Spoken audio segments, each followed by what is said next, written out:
Why do 70% of Solana users face NFT loading issues? Let's solve it together. First, check your internet connection. Make sure it's stable.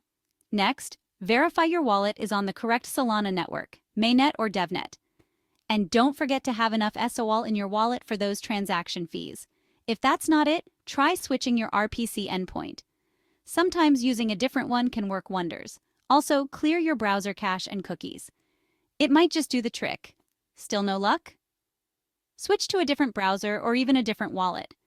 Compatibility issues can be sneaky. Check the status of the NFT marketplace you're using. They might be experiencing technical issues. If it's project-specific, reach out to their support team. Lastly, ensure your wallet and NFT marketplace are up to date. Outdated versions can cause loading problems.